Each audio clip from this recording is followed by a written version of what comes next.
بسم اللہ الرحمن الرحیم ان اسماء رضی اللہ عنہ قالت قال رسول اللہ صلی اللہ علیہ وسلم انفقی ولا تحسی فیحسی اللہ علیک ولا توعی فیوعی اللہ علیک ارزقی ما استطعت، رواہ البخاری و مسلم۔ حضرت اسماء رضی اللہ عنہ فرماتی ہیں کہ مجھے رسول اللہ صلی اللہ علیہ وسلم نے ارشاد فرمایا کہ اے اسماء، اللہ کے راستے میں خرچ کرتی رہو اور گن گن کے شمار کر کے اپنے پاس نہ رکھ، ورنہ اللہ بھی تمہیں بے حساب نہیں دے گا، اپنی طرف سے حساب کر کر کے دے گا۔ اور جوڑ کے دولت کو بند کر کر کے گھروں کے اندر نہ رکھ، گھر کے اندر نہ رکھ، ورنہ اللہ تعالیٰ بھی تجھے اسی حساب سے دے گا۔ بس جتنی توفیق ملے کشادہ دستی سے راہ خدا میں خرچ کرتی رہے۔ بخاری اور مسلم کی یہ روایت ہے۔ اس حدیث مبارکہ میں بڑی تاکید کے ساتھ صدقہ اللہ کے راستے میں دینے کی ترغیب دی گئی ہے۔ خود رسول اللہ صلی اللہ علیہ وسلم کا عملی طور پر صدقہ کرنے کا جو معمول تھا، آپ صلی اللہ علیہ وسلم نے ویسے ہی ارشاد فرمایا۔ آپ صلی اللہ علیہ وسلم گھر میں کبھی مال کوئی چیز رہنے نہیں دیتے تھے اور راہ خدا میں صرف کر دیتے تھے۔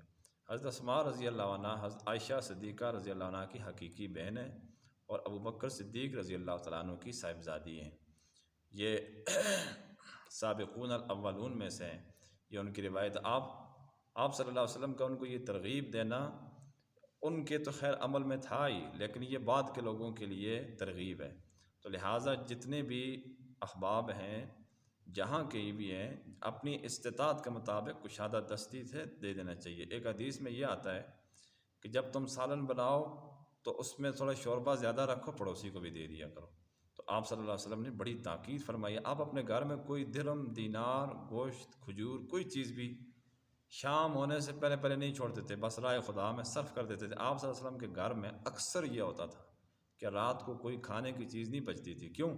آپ صلی اللہ علیہ وسلم راہ خدا میں صرف کر دیتے تھے۔ یہ تو آپ سب حضرات کو معلوم ہے کہ آپ صلی اللہ علیہ وسلم زکوٰۃ نہیں ادا کرتے تھے۔ کیوں؟ زکوٰۃ سمیٹ کر جمع کر کے رکھے ہوئے مال پر ہوتی ہے، آپ صلی اللہ علیہ وسلم کا معمول ہی نہیں تھا یہ۔